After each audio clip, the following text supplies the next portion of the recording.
안녕하세요. 안녕하세요. 네, 만나서 반갑습니다. 여러분들과 이제 앞으로 식품위생학을 같이 공부해 나갈 김지연입니다.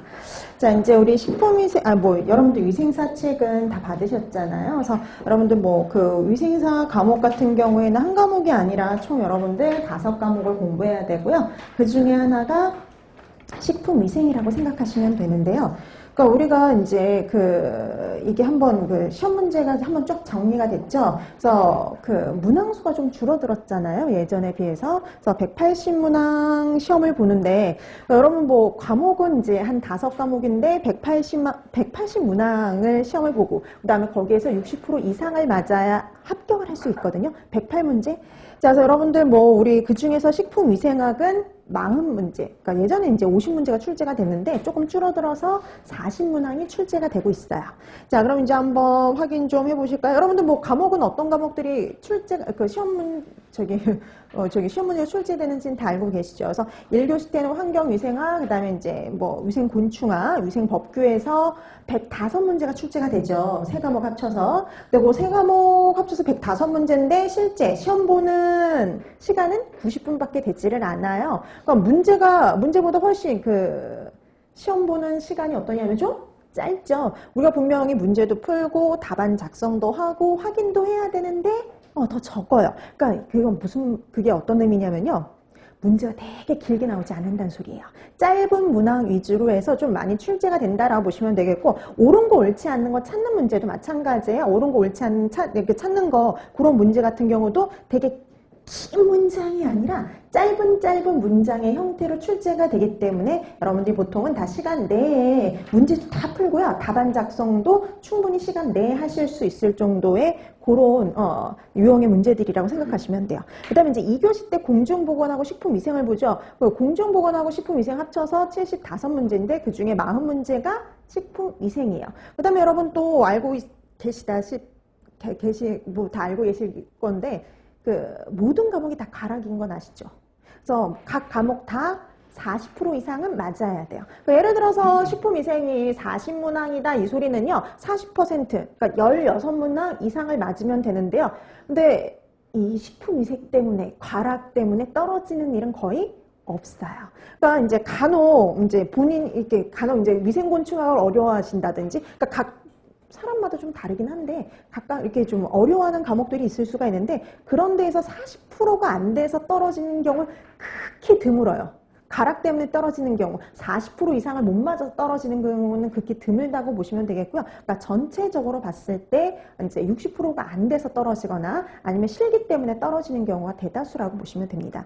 자, 그래서 이렇게 필기는 1교시, 2교시 해가지고 시험을 보고요. 그 다음에 이제 3교시 때 실기를 보죠. 그래서 필기, 실기를 같이 한날에 봐요. 그래서 여러분들이 필기가 60% 이상이 안 맞은 사람 건 아예 매기지도 않아요. 그러니까 그냥 무조건 그 사람은 탈락이니까. 근데 필기가 이제 60% 이상이면 이제 실기 점수도 이제 거기에 들어가는 거죠. 실기는 40문항인데요.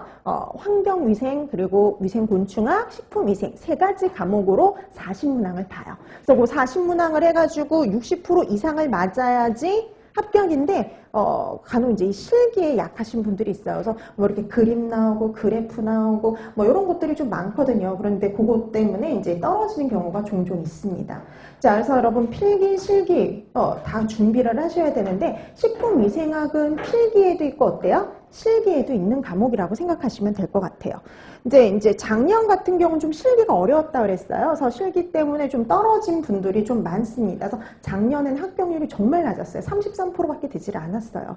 그러니까 보통은 이제 좀 많이 올라왔을 때는 제일 이렇게 합격률이 높았을 때가 59.7%. 그 역대예요. 2016년인가 그때 거의 60%에 가깝게 합격률이 그렇게 높게 나타난 적이 없었는데, 그때 위생사 시험이 되게 쉬웠어요. 되게 쉽다고 이제 다 시험 보고 나와서 다 그런 식으로 말하게 되면은 합격률이 좀 높은 편이고, 이제 작년에 나와서 실기 너무 어려웠어 이렇게 했던 작년 시험은 33%밖에 되지를 않았어요. 근데 이게 예전에도 한번 2013년에도 한번 그런 적이 있거든요. 그땐 필기가 되게 어렵다 그랬었어요. 필기가 여태까지 나왔던 형태가 아니라 좀 다른 유형의, 그러니까 우리 맨날 나오는 문제집의 그런 흔한 문제 유형들이 아니라 아니라 좀 독특한 문제들이 되게 많이 출제가 됐었단 말이죠. 그러니까 예를 들면 이거예요. 우리 보통 이제 공부하다 보면 이런 거 나오거든요.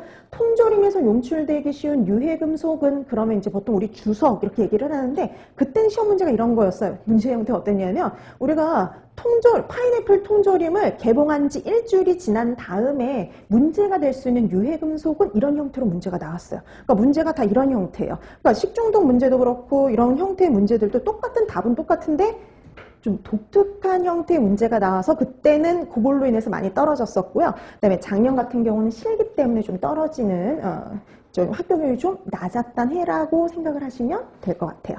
근데 어떻게 됐든 우리 뭐 식품위생 같은 경우에는요, 조금만 준비하시면 크게 어려움이 없는 과목이 또 하나 식품위생입니다. 여기서 나올 게 되게 뻔하고 그다음에 또 공부해야 될 것도 뻔하기 때문에 뭐 되게 막 꼬아내거나 그런 것들이 거의 없어요. 그래서 여러분들이 알고 계시고 그다음 공부한 거 그대로 해서 출제가 되기 때문에 조금만 노력하시면요 아주 좋은 성적을 얻을 수 있는 게 또 이 식품위생 과목이라고 생각하시면 될 것 같아요.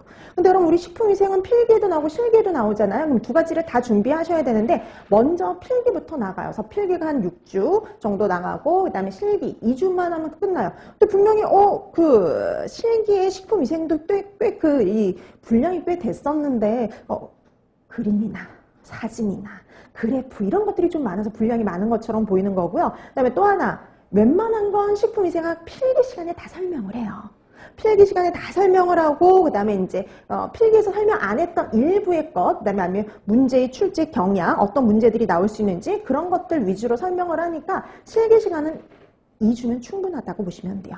근데 여러분 필기 공부, 실기 공부가 따로 있는 게 아니라 필기를 하다 보면 실기 공부도 같이 되신다고 보시면 돼요. 그러니까 예를 들어 이런 거예요.